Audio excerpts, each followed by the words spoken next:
Hello दोस्तों। Capital budgeting के पिछले दो सेशन में हमने एनपीवी मेथड और प्रॉफिटेबिलिटी इंडेक्स मेथड के क्वेश्चंस की प्रैक्टिस की थी। हमारा ये जो सेशन रहेगा इसमें भी हम एनपीवी मेथड की ही प्रैक्टिस करेंगे, लेकिन इस क्वेश्चन में हम आपको एक एनपीवी से रिलेटेड एक नई बात बताने वाले हैं, प्रेजेंट वैल्यू फैक्टर से रिलेटेड एक नई बात बताने वाले हैं कि अगर हर साल का कैश इनफ्लो सेम होता है तब आप क्वेश्चन को किस तरीके से सॉल्व कर सकते हैं। तो इस वीडियो को आप पूरा देखिएगा। इसमें आपको ये पता चलेगा कि जब हर साल का कैश इनफ्लो सेम होता है तब हम कैलकुलेशन को और कौन से दूसरे तरीके से कर सकते हैं। तो सबसे पहले क्वेश्चन नंबर 9 आपके सामने देखिए स्क्रीन पर है। सॉरी, क्वेश्चन नंबर 11 आपके सामने स्क्रीन पर है। और इस क्वेश्चन में दिया है the management of Manmohan Udyog has two alternative project under consideration. तो इनके पास दो प्रोजेक्ट है। सबसे पहले प्रोजेक्ट ए दिया है जिसका प्रोजेक्ट ए में लिखा है require capital outlay of ₹3 lakh. Capital outlay का मतलब अगर आप प्रोजेक्ट ए में इन्वेस्टमेंट करेंगे तो आपको 3 लाख रुपए का निवेश करना होगा। इट मींस आपका कैश आउटफ्लो 3 लाख रुपए होगा। बट प्रोजेक्ट बी नीड ₹4,20,000, लेकिन बी प्रोजेक्ट में निवेश करने पे आपको 4,20,000 रुपए लगाने होंगे। तो प्रोजेक्ट ए का कैश आउटफ्लो 3 लाख है, प्रोजेक्ट बी का कैश आउटफ्लो 4,20,000 है। Both are estimated to provide a cash flow for 6 year. दोनों में से अगर आप किसी भी प्रोजेक्ट में इन्वेस्टमेंट करते हैं, दोनों में से अगर आप किसी भी प्रोजेक्ट में इन्वेस्टमेंट करते हैं तो आपको कितना पैसा मिलेगा, कितना पैसा आपके पास आएगा, ये आपको दिया है। तो देखिए क्या दिया है, एक बार देख लेते हैं। तो इसमें लिखा है both are estimated to provide a cash flow for 6 year. तो अगर ए प्रोजेक्ट में पैसा लगाएंगे तो हर साल आपके पास 80,000 आएंगे। कितने साल तक आएंगे? 6 साल तक आएंगे। और बी प्रोजेक्ट में पैसा लगाने पे आपके पास हर साल 1,10,000 रुपए आएंगे। आगे दिया है the cost of capital is 10%। Cost of capital का मतलब ही प्रेजेंट वैल्यू फैक्टर होता है। ये हमने आपको जिस सेशन में हमने एनपीवी स्टार्ट किया था उस सेशन में हमने बताया था कि प्रेजेंट वैल्यू फैक्टर को ही डिस्काउंटिंग फैक्टर कहते हैं। इसी को रिक्वायर्ड रेट ऑफ रिटर्न बोला जाता है, इसी को कट ऑफ रेट बोला जाता है, इसी को कॉस्ट ऑफ कैपिटल भी कहा जाता है। तो कॉस्ट ऑफ कैपिटल 12% है, इट मीन्स आपका प्रेजेंट वैल्यू फैक्टर 12% है। Show which of the project is preferable from the point of view of net present value method and internal rate of return method. तो बेटा अभी हम इस session में internal rate of return method नहीं सीख रहे हैं, हम सिर्फ एनपीवी निकालेंगे और हम दोनों प्रोजेक्ट का एनपीवी निकाल के ये बताएंगे कौन से प्रोजेक्ट में हमें इन्वेस्टमेंट करना चाहिए। तो हम सिर्फ एनपीवी की बात करेंगे। प्रेजेंट वैल्यू फैक्टर हमें क्वेश्चन में 12% दिया है। तो सबसे पहले एक काम करते हैं, हम क्वेश्चन में प्रोजेक्ट ए प्रोजेक्ट बी दो प्रोजेक्ट दिए हैं तो हम नीचे आ जाते हैं।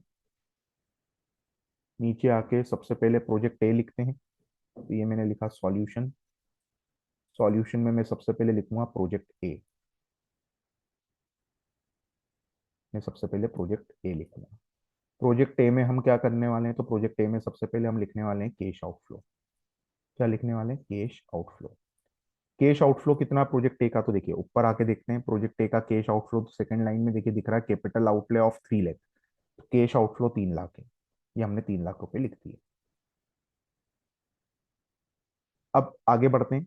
आगे आगे दिया है हमें सेकंड लाइन में both are estimated to provide a cash flow for 6 year. इसका मतलब दोनों में से किसी भी प्रोजेक्ट में पैसा लगाइए, आपको ए प्रोजेक्ट में लगाने पर हर साल 80,000 मिलेंगे, बी प्रोजेक्ट में 1,10,000 रुपए मिलेंगे। कितने साल तक मिलेंगे? 6 साल तक। इट मीन्स कैश इनफ्लो है, ईयर लिखना है। कितने ईयर लिखना है? 6 साल। 1, 2, 3, 4, 5, 6। और कैश इनफ्लो लिखेंगे हर साल 80,000 रुपए। हर साल कितना लिखेंगे? 80,000, 80,000। 80,000 हम लिखेंगे कैश इनफ्लो। यानी कैश इनफ्लो हर साल 80,000 रुपीज लिख दिया। और प्रेजेंट वैल्यू फैक्टर कितना है? तो प्रेजेंट वैल्यू फैक्टर है 12%। तो देखिए प्रेजेंट वैल्यू फैक्टर हम लिखेंगे 12%, और इसको 12% के प्रेजेंट वैल्यू फैक्टर से मल्टीप्लाई करेंगे। अब 12% का प्रेजेंट वैल्यू फैक्टर कैसे निकलेगा? तो देखिए 12% का प्रेजेंट वैल्यू फैक्टर निकालेंगे और निकालने के बाद जो आएगा, मल्टीप्लाई करने के बाद जो आएगा उसे हम बोलेंगे present value of cash inflow. तो देखिए कैसे निकलेगा प्रेजेंट वैल्यू फैक्टर। तो आपको पता अगर रेट 12% होगा तो हम कैलकुलेटर पे लिखेंगे 100 डिवाइडेड बाय 112 और इक्वल टू प्रेस कर देंगे।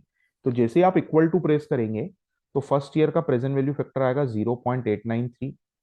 और फिर इनटू प्रेस करके इक्वल टू प्रेस करेंगे तो सेकेंड ईयर का आएगा 0.797। और अब सिर्फ इक्वल टू प्रेस करते जाएंगे तो आएगा 712। फिर आएगा 0.636।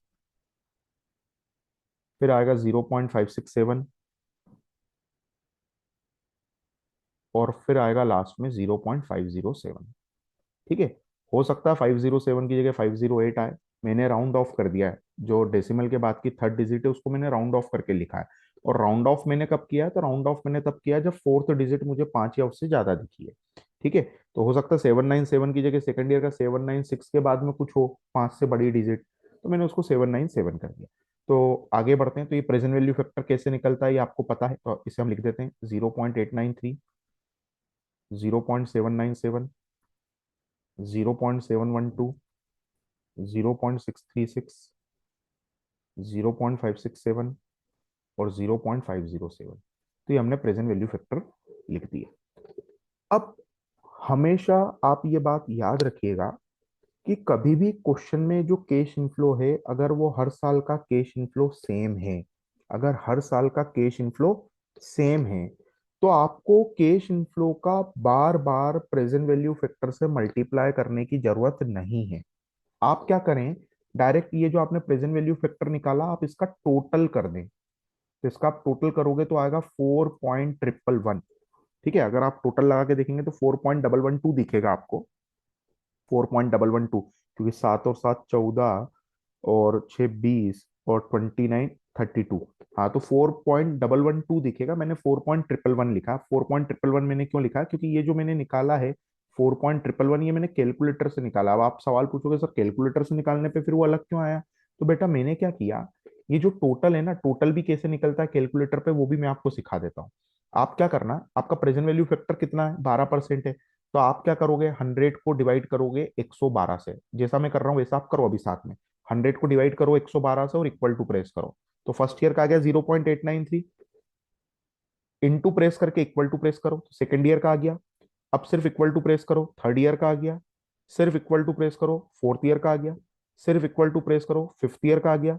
सिर्फ इक्वल टू प्रेस करो, सिक्स्थ ईयर का आ गया। अब जैसे ये सिक्स्थ ईयर का प्रेजेंट वैल्यू फैक्टर आ गया, उसके बाद अब आप एक काम करो, कैलकुलेटर पे आपको जीटी का बटन दिखेगा। GT means grand total. इस जीटी के बटन को आप प्रेस कर दो, तो जैसे ही आप जीटी के बटन को प्रेस करोगे आपको ये टोटल दिख जाएगा। 4.111 दिख रहा है। आपने 100 / 112 करने के बाद equal to into equal to equal to equal to किया 6 साल तक और जीटी प्रेस किया, तो जीटी क्या कर रहा है, जीटी ने आपके प्रेजेंट वैल्यू फैक्टर जो 6 साल के आपने निकाले उसका टोटल कर दिया डायरेक्ट। और टोटल आपको यही दिखेगा 4.111। ठीक है। 4.111 अगर आप लिख के टोटल लगाओगे तो 4.112 आ सकता है, क्योंकि हमने कुछ चीजों को क्या किया, राउंड ऑफ किया है। ठीक है। तो हमने कैलकुलेटर से कैसे निकाला, 100 / 112 करके equal to into equal to 6 बार तक हमने प्रेजेंट वैल्यू फैक्टर निकाले, उसके बाद हमने जीटी प्रेस कर दिया। जैसे हमने जीटी प्रेस किया तो हमें प्रेजेंट वैल्यू फैक्टर का 6 साल का टोटल मिल गया। अब आपको क्या करना है, बार बार मल्टीप्लाई करने की जरूरत नहीं है। आप डायरेक्ट क्या करेंगे, there is no need to multiply all the cash inflows with present value factor. आप डायरेक्ट जो 80,000 रुपए आपको दिख रहे हैं, उस 80,000 का डायरेक्ट आप मल्टीप्लाई 4.111 से कर दो। इट मीन्स ये जो 80,000 रुपए आपको दिखे, इस 80,000 का डायरेक्ट मल्टीप्लाई इससे कर दो, 80,000 का मल्टीप्लाई कर दो 4.111 से। तो 80,000 इंटू 4.111 करेंगे, 80,000 इंटू 4.111 करेंगे, कोई भी एक 80,000, क्योंकि अमाउंट तो सेम है हर साल का।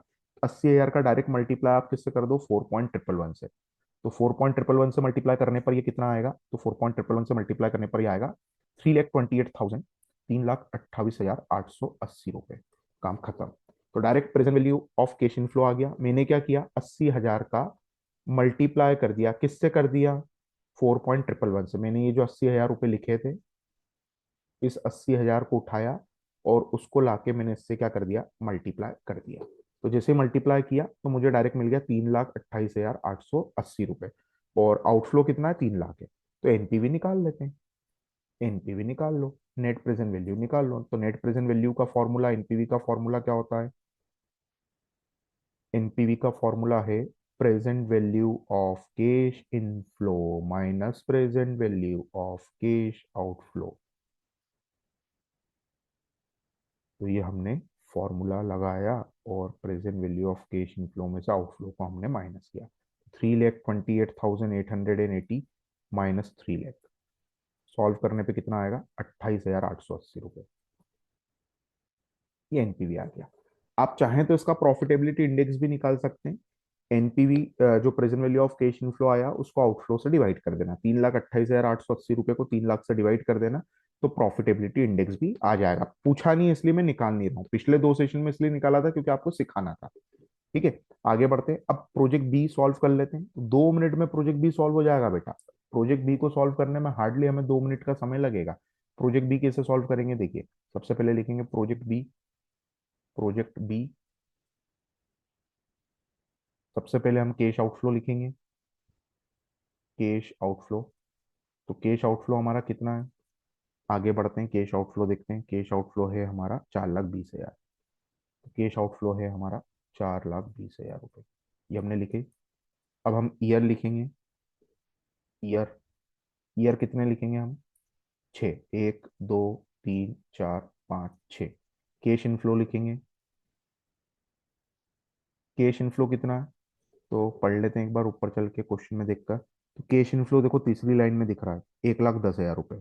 बी का कितना है? 1,10,000 रुपये हर साल 6 सालों तक। तो नीचे आते, कैश इनफ्लो में 1,10,000 रुपये लिख देते। तो 1,10,000 रुपये हमने लिख दिए। कितने साल तक लिखना है? 6 साल तक।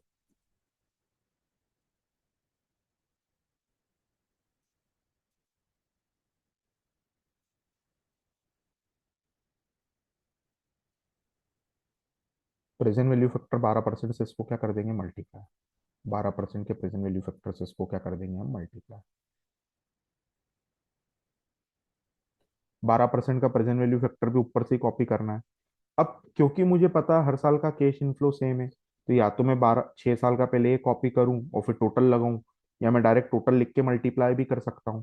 तो मुझे टोटल तो पता ही है। टोटल कितना था? 4.111। लिख देता हूं मैं 4.111, ये मेरा टोटल था प्रेजेंट वैल्यू फैक्टर का। ठीक है, क्योंकि हर साल का कैश इनफ्लो सेम है, तो मैं बार बार फिर इसको मल्टीप्लाई नहीं कर रहा हूँ। और आप अगर चाहें तो ये लिख भी सकते हैं, कितना था फर्स्ट ईयर का? 0.893, 0.797। ऊपर चल के बाकी के भी देख लेते हैं। 797, 712, 636, 712, 636 कैसे निकाला ये आपको पता है। आगे बढ़ते हैं।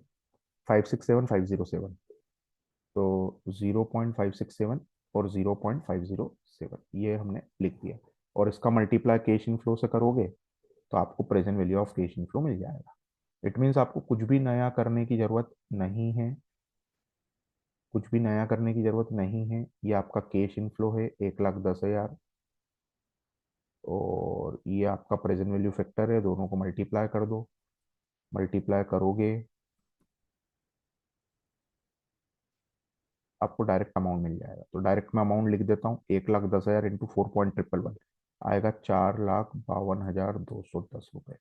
कैसे आया? 1,10,000 का मल्टीप्लाई 4.111 से कर दिया। अब सवाल ये कि सर क्या हम एग्जाम में भी ऐसा कर सकते हैं? हाँ, आप एग्जाम में भी ऐसा कर सकते हैं। आप लिख सकते हैं डायरेक्ट कि since cash inflows of all the year are equal, hence we are multiplying cash inflow with the total of present value factor. हम डायरेक्ट प्रेजेंट वैल्यू फैक्टर के टोटल से उसको क्या कर रहे हैं? मल्टीप्लाई कर रहे हैं। तो सिखाया है इसलिए ताकि एग्जाम में भी इस तरीके का क्वेश्चन आए तो आप डायरेक्ट मल्टीप्लाई कर दें। तो 4,52,210 और उसमें से 4,20,000 रुपये क्या करना है? माइनस। तो एनपीवी निकाल लेते हैं, नेट प्रेजेंट वैल्यू निकाल लेते हैं। नेट प्रेजेंट वैल्यू फाइंड कर लेते हैं। Formula, present value of cash inflow आपके सामने स्क्रीन पर है, और उसमें से आउटफ्लो क्या करना है? Minus. Minus present value of cash outflow. तो हम क्या करेंगे? 4,52,210 रुपये में से 4,20,000 रुपये माइनस करेंगे। आंसर आएगा 32,210 रुपये। एनपीवी आ गया 32,210। तो एनपीवी किसका ज्यादा है? तो देखिए, ए प्रोजेक्ट का एनपीवी 28,880। इट मीन्स ए में पैसा इन्वेस्ट करने पे आपको 28,880 का फायदा होगा। बी में निवेश करने पे 32,210 का फायदा होगा। तो ज्यादा फायदा किसमें हो रहा है? ए में 28 का, बी में 32 का। तो बी में ज्यादा फायदा हो रहा है। तो आप क्या करेंगे? कमेंट करेंगे since NPV of project B is more than NPV of project A, project A, hence we will select project B. इसलिए हम बी प्रोजेक्ट को क्या करेंगे, सिलेक्ट करेंगे, hence we will select project B. तो ये क्वेश्चन आपका कंप्लीट हुआ। अब एक काम करते हैं, क्वेश्चन आपको होमवर्क में देते हैं, और जो क्वेश्चन आपको होमवर्क में देंगे हम, उसमें भी हर साल का कैश इनफ्लो क्या है, सेम है। क्वेश्चन आप खुद से सॉल्व करेंगे, ठीक है। और प्रेजेंट वैल्यू फैक्टर कैसे निकालेंगे वो भी आपको पता है। और जीटी प्रेस करना है आपको। क्या प्रेस करेंगे आप, जीटी। एक मिनट, let me take once again copy the image. और प्रेजेंट वैल्यू फैक्टर निकाल के आप बस वो जीटी प्रेस कर देंगे लास्ट में। Yes, yes your question, question number 12 आप ट्राई करेंगे घर पे। आपको कैश आउटफ्लो दिया है हर साल का 2 लाख रुपए, सॉरी कैश आउटफ्लो दिया है आपको 2 लाख रुपए, हर साल का नहीं है, इनिशियल इन्वेस्टमेंट 2 लाख है। और initial investment means cash outflow है आपका 2 लाख, और कैश इनफ्लो दिया है 60,000 रुपए, कितने सालों तक है, ईच ईयर फॉर 6 ईयर, 6 साल तक है। और प्रेजेंट वैल्यू फैक्टर कितना दिया है, 8%। कॉस्ट ऑफ फंड मतलब प्रेजेंट वैल्यू फैक्टर कितना दिया है, 8% दिया है। तो आप क्या करोगे, 100 divided by 108 equal to into equal to करते हुए बाद में जीटी प्रेस कर देना। जैसे 6th ईयर का आ जाए वैसे जीटी प्रेस कर देना, तो टोटल मिल जाएगा। उस टोटल का मल्टीप्लाई 60,000 से करना, और उसमें से आउटफ्लो का आप क्या कर देना, माइनस। तो इस सेशन को हम इतने ही रखते हैं। ये क्वेश्चन आपका होमवर्क है, आप सॉल्व कर लेना, एनपीवी निकाल लेना। एनपीवी पॉजिटिव दिख रहा है, पॉजिटिव अगर आ जाए तो बोल देना कि हम प्रोजेक्ट को सिलेक्ट करेंगे, मतलब कमेंट कर देना कि since NPV of this project is positive hence we will select this proposal. चलिए, तो इस सेशन को इतने ही रखते हैं। अब हम अगले सेशन में कंटिन्यू करेंगे और कोशिश करेंगे कि हम एनपीवी के वर्ड प्रॉब्लम वाले क्वेश्चन स्टार्ट करें। तो पहले कुछ वर्ड प्रॉब्लम वाले क्वेश्चन देखेंगे, फिर वर्ड प्रॉब्लम वाले जब क्वेश्चन हमारे कंप्लीट हो जाएंगे फिर हम आएंगे किस पर, आईआरआर मेथड पे। क्योंकि एनपीवी मेथड इंपॉर्टेंट मेथड होती है, इसलिए आपको इसकी प्रैक्टिस ज्यादा करना है, इसके वर्ड प्रॉब्लम भी देखना है। तो फिर हम वर्ड प्रॉब्लम पे आएंगे जिसमें आपको आउटफ्लो निकालना होगा, इनफ्लो निकालना होगा, फिर एनपीवी निकालना होगा। अभी सीधे सीधे सवाल करना है, आउटफ्लो दिया, इनफ्लो दिया, क्वेश्चन को सॉल्व करो। अब क्या होगा, एक केस बेस्ड क्वेश्चन आएगा, थोड़ा बड़ा क्वेश्चन आएगा जिसमें आउटफ्लो निकालना, इनफ्लो निकालना, जो आपको पहले से आता है निकालना, वो निकालेंगे और एनपीवी कैलकुलेट करेंगे। चलिए, तो इस सेशन को हम यहीं रोक रहे हैं, यहीं स्टॉप करते हैं। अगले सेशन में हम मिलेंगे और इसके आगे कंटिन्यू करेंगे।